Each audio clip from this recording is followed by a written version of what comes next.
Hi there to all of you viewers of Equinoxe Television. Welcome to a new month. It's time for the news. Thank you so much for joining us tonight, viewers. Our major stories this evening.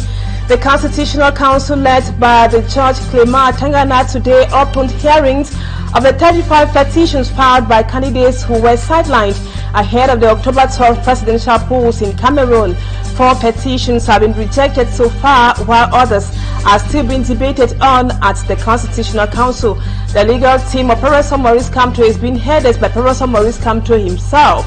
And details of what is happening at the Constitutional Council in Yaoundé in this news edition. In addition, early today in Yaoundé, the premises of the Constitutional Council was heavily militarized. Gendarme officers could be spotted around the office of the magistrate Clement Tangana. It was almost the same scenario at the Lekam headquarters in Yaoundé that was days back. But why militarize the vicinity of the offices related to the electoral process? We attempt an answer in this news edition. And over to health. On the word breastfeeding week, medics advise nursing mothers to exclusively breastfeed their babies for 6 months to expect having a healthy child in the near future. Viewers, those are our lead stories. Details and more when we come back.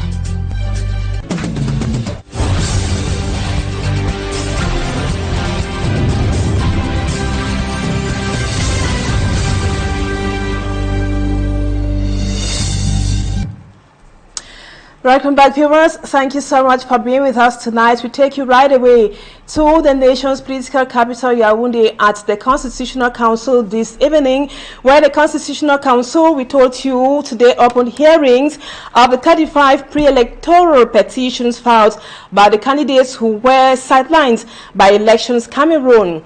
This critical phase aims at resolving legal issues before campaigns begin officially ahead of the election. And among the several petitions, those of Bertenki Sub, one of the first candidates to drop their files, has been declared inadmissible by the Judge Clement Tangana at the Constitutional Council. Another important case was that of Leon Taylor Onana, the CPDM militant who petitioned to know why his file was rejected, and that of the outgoing president Probia retained. And the most interesting and serious case so far today at the Constitutional Council has been that of Prof. Maurice Kamto, endorsed by Manidem. The Manidem candidate had several lawyers to push forward their case. At the head was Professor Maurice Kamto himself, as I told you a while ago. The lawyers representing the Ministry of Territorial Administration declared that Anissa Dekane is not the president of Manidem according to their official records. The hearings, widely attended at the Constitutional Council in Yaoundé, are still going on at the Constitutional Council at the moment, and we will be updating you as the events unfold.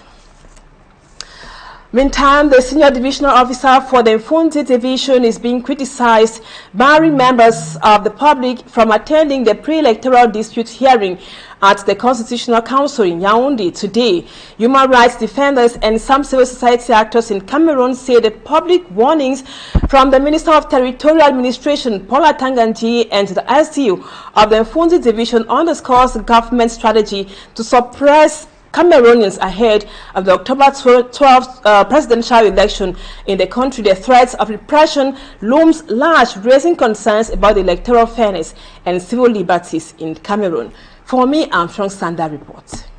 The controversial stamp warning against protests from the Minister of Territorial Administration was released on July the 21st, 2025. Prior to the publication of the list of retained candidates, Atanganji Paul, in a tough stance, told candidates that whoever their files were rejected should not go to the street but cry at home in silence. A high-handed decision, according to Cameroonians, who equate it with the outing of the senior divisional officer for the Mfundi division, barring Cameroonians from massively attending the pre-electoral appeal hearing at the Constitutional Council.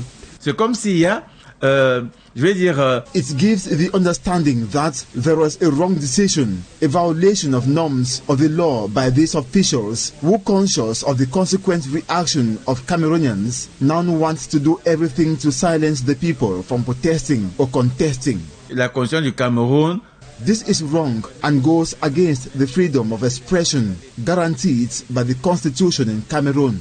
C'est garanti par la Constitution. Rights defender Philippe Nanga blames these officials of provoking tension instead of building peace. Vous allez remarquer que chaque fois que le ministre fait une sortie, I have observed that Cameroonians immediately rush to the social media to strategize on a riposte or a revolt each time the minister makes an intimidating outing.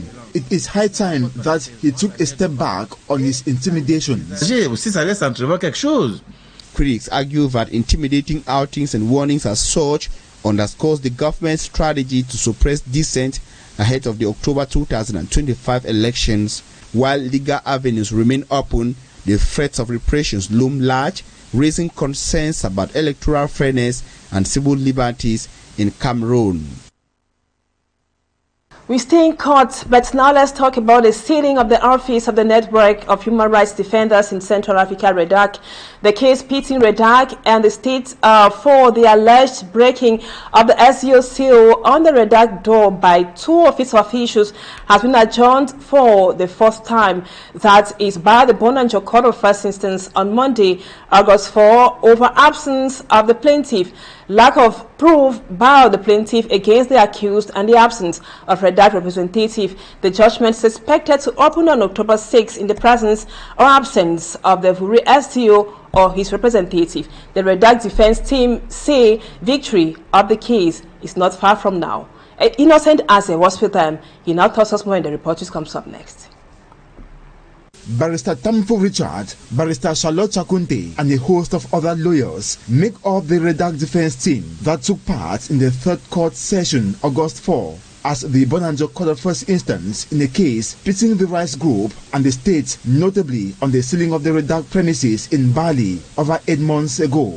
Another adjournment cap on the case. The matter has been adjourned to the 6th of October 2025 so that the representative of the state should appear in court and that we should actually start the debate, proper hearing. Absences and lack of proofs against the accused, REDAC, did not permit the session last long. The legal department, who is the main prosecutor, is not able to bring or have documents on the persons that are being accused because the representative of REDAC was not present. The other two accused persons were present and we could not proceed. It is not in the posture of the president of the court to go and look for evidence because it was requested by the lawyers, but the president of the court said no. In this kind of a matter, it is a prosecutor, the state counsel, who is supposed to properly identify the persons that he is prosecuting and not the court going to the field to seek for exhibits. Barrister Alice Ngom and Maximilian Gombe, the principal accused persons, left the courtroom with satisfaction and victory optimism.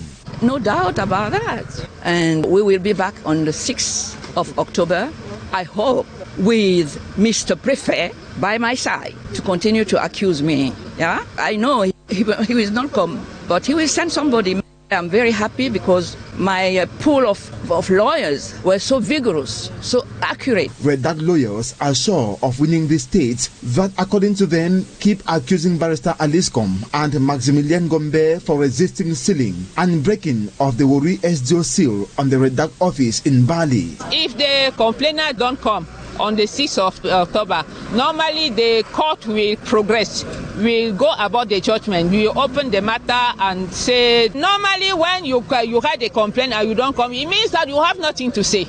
Surely you were lying or you wanted only to disturb the justice. The SDO for Wori, the plaintiff and representative of the state, is thus highly expected to be present in the fourth court session with proofs of accusations against Barrister Aliscom and Maximilian. In health, let's now talk about the importance of exclusive breastfeeding. Each year from August 1 to 7, Cameroon joins the world in observing the World Breastfeeding Week. On this occasion, medical professionals raise concerns about the low rates of babies who are exclusively breastfed for the recommended 6 months, which can lead to various diseases and malnutrition. Nutritionists are calling on mothers to prioritize breastfeeding to ensure the proper development of their children. Our reporter Lucille Nguesie spoke with a nutritionist at the Mbopi Baptist Hospital and compared this report for the news. Adele is one of the few breastfeeding mothers in Cameroon who understands the importance of exclusive breastfeeding for the first 6 months and beyond. I will breastfeed my child from 0 to 6 months. Then after 6 months, I will start to give him some light foods like pap. Breastfeeding, also known as nursing, is the process of feeding a child with breast milk. However, recent statistics show that nearly 2/3 of infants in Cameroon are not exclusively breastfed for the recommended first 6 months of life after birth. Many people or many mothers do not prioritize breastfeeding for various reasons. Breast milk substitute has taken the place of breast milk, and with that it is posing a lot of risks, a lot of problems, illnesses on babies, and babies are not able to attain their optimal growth and development. As Cameroon joins the international community in observing World Breastfeeding Week from August 1st to 7th each year, Dr. Sivedzem Godlove, a nutritionist at the Mbopi Baptist Hospital, emphasizes the importance of breastfeeding for mothers and their babies. Then for the mothers, preventing them and letting them at the lower risk of developing cancers like cervical cancer and breast cancer, and the fact that as well it enhances the bonding between baby and the mother. For the baby, breast milk provides essential nutrients, strengthens the immune system, and reduces the risk of various diseases. And so a breastfeeding mother should at least breastfeed his or her baby for at least 8 times in one day to about 12 or more in one day, and that process is continued on a daily basis till the age of 6 months. The nutritionist further states that breastfeeding is not the cause of sagging breasts. So whether you breastfeed your baby or not, the breast will sag after some time. But I want to make this clear, breastfeeding actually does not cause breast to sag. The theme for the World Breastfeeding Week 2025 is Prioritize Breastfeeding. And that does it for the first part of the news. Let's now move on to our series of how Cameroon is faring today.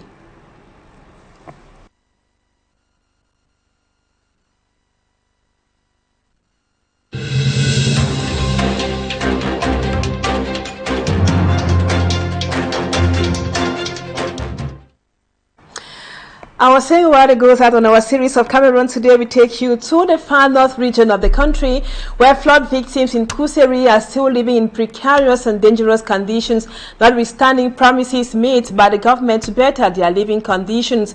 With the rainy season, inhabitants of Gore and Madagascar villages within the Kousseri who are not yet done with the devastating effects of the 2024 rains are now disturbed about their well-being, as weather forecast predicts worst scenario this time around. Sumanji Gabriel takes us to Kousseri in the far north region of the country. On a commercial motorbike, we made a tour to some villages in Kousseri, chief town of Logon and Chari division. After passing through some hurdles, we saw some houses still struggling to stand. The first stopover was in Gore village, which was badly hit by the flood at the end of 2024. Adaivele, who accepted to take us round his house, is still traumatized after 10 months that flood caused destruction in the village. We had 4 rooms here, but water has swept away everything. That is how I struggled to build 2 rooms now. Where you see white marks was the level of water. It was right up to my waist. Going through Gore village, we saw the damages caused by the last flood. For instance, this house, which is scattered. If some people have been able to reconstruct their houses, many are still contented living in makeshift structures due to lack of finance. But all have a similar problem, which is what the future holds for them. The images of the last flood still remain fresh in our hearts. It was something that disturbed us and made us have sleepless nights because we fear it's going to return again while we sleep. The way we lived, if someone saw us, that person will ask for us to be relocated elsewhere. We've not even forgotten what we went through, and they are telling us that it might be worse this time around, and we are now panicking hearing such because we don't know what to do. We are looking up to God.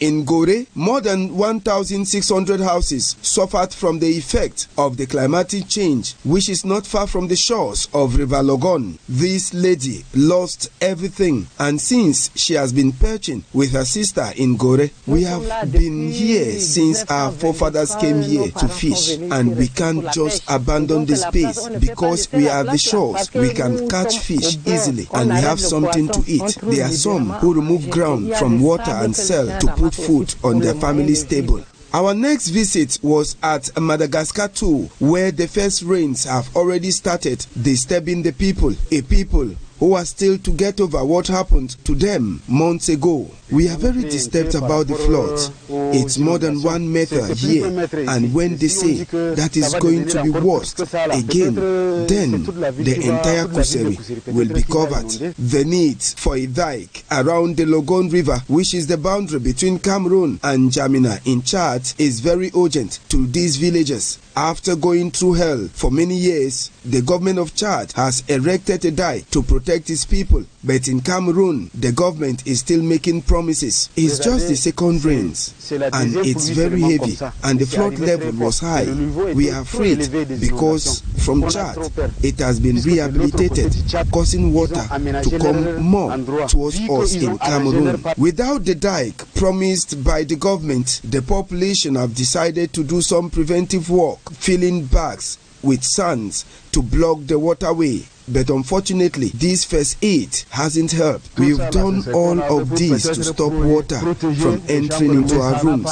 But again, it hasn't helped in any way. Follow me a bit behind and see what we've done. But again, it didn't stop water from disturbing us. One of the difficulties of villages suffering from flood in Kousseri is that of potable water. There was just one borehole, but to fetch water from them now, it's having an odor that we can't even drink.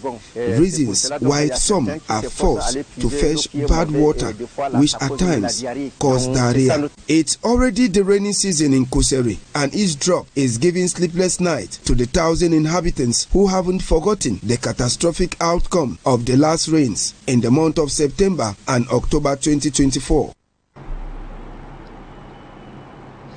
Thank you so much, and viewers, stay with us as we meet our guest in just a moment.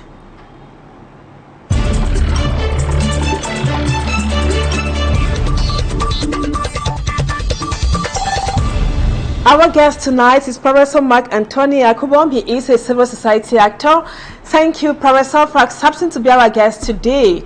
Now, today the Constitutional Council began or opened pre-electoral dispute hearing in Yaoundé that was at the Constitutional Council. Prior to the events, the entire Constitutional Council premises somehow was heavily militarized. Professor, are there any valid reasons which can explain the necessity of this tight security in Yaoundé today? Nabila, thank you for the opportunity to be part of your program again today. Listen to me. It is very important that you know that the militarization of the Constitutional Council premises as well as other corners of Yaoundé is as a result of fear from the direction of the government. They are afraid that because of the hearing, people might react out of order because of what they know that they are doing. I think that there should be no reason for militarizing the streets nor the premises of the Constitutional Council. This is not the first ever hearing that the Constitutional Council had. There have been several other hearings, and we had never heard that the Constitutional Council premises were militarized, nor streets in Yaoundé were militarized. But recently, we have witnessed the militarization of, for example, the last time, it was the militarization of Electoral's office. This time, it was the militarization of the Constitutional Council premises. As we are talking, that is proof enough that the government is afraid of something, and they are doing something which they know is not correct, and they know that the people can react against it, and so they have decided to militarize the environment. The question is, did those military people swear to protect the military or to protect the nation? Because I think that using the military against the people is wrong coming from the government. The government should not be afraid of its own people. Being afraid of your people means there's something wrong you are doing, which you should be able to answer for. So let's turn this question to the government. Why did you people militarize the Constitutional Council when it was just a hearing, a pre-electoral dispute hearing? Why should you militarize the whole environment? What is wrong? What are you afraid of? Those questions are meant for the government officials. Professor, we also noticed, like you mentioned a while ago, it was the same scenario when the first list of candidates retained was to be proclaimed by Electoral. Gendarmes were just everywhere around their office in Yaoundé. To add to that, as we speak, gendarme officers are still stationed around the Manidem head office in Douala. Intimidation, or they are just taking positive precautions? Yes, like I mentioned last time when Elecam was to proclaim to read out the list or publish the list of retained candidates for the upcoming presidential election, we saw that the premises of Elecam main office in Yaoundé was militarized. The question we should be asking still is why all that? And what's big is that they also this time around have kind of, even in Douala, just imagine, militarized or placed police and gendarme around Manidem's office. When Manidem had not, in one way or the other, endorsed Maurice Kamto to be their candidate for the presidential elections, Manidem never had a problem. But now that they have endorsed Kamto, they have gotten involved in the problem. You never saw military people around Manidem office when Kamto was coming back from the United States. But this time around, from France, after his rally in France, but his office in Douala was militarized, and his home even in Yaoundé, they was arriving. So the question you should be asking is, what are these people afraid of? Are they beginning to express to Cameroonians that they are afraid of an individual?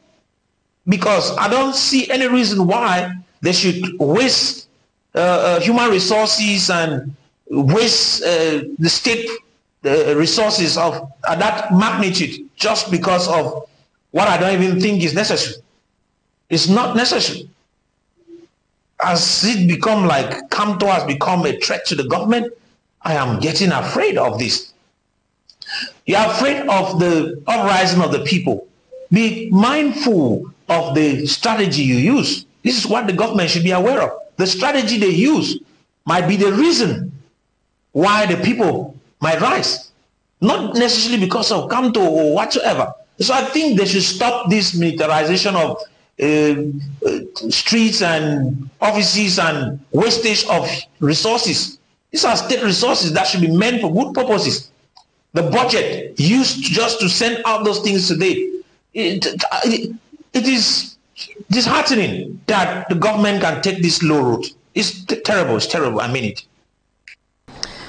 Professor Mark Akuhmbom, Cameroon, we say, is a democratic nation and elections must be organized democratically and above all peacefully. From what we have been observing so far, we can say President Paul Biya was right when he once said some years back that we are all beggars of peace. Our peace seems far-fetched in the electoral process in Cameroon. You see, Cameroonians are peaceful people, very, very peaceful people. And for real, we are beggars of peace. Isabia said, nous sommes le mendiant de la paix. We are beggars of peace. And for that reason, that is why, with all the mismanagement, corruption, evil practices and wrong practices and overuse of power by some government officials, Cameroonians are quiet. But I want to say something. Whenever you see a crack on a dam, be careful with the pressure of water that you channel towards that particular crack, because you might finally cause that crack to break, and when it breaks, the entire water in the dam will set loose and the whole place will be flooded. A word to a wise is sufficient. The government of Cameroon is exaggerating already.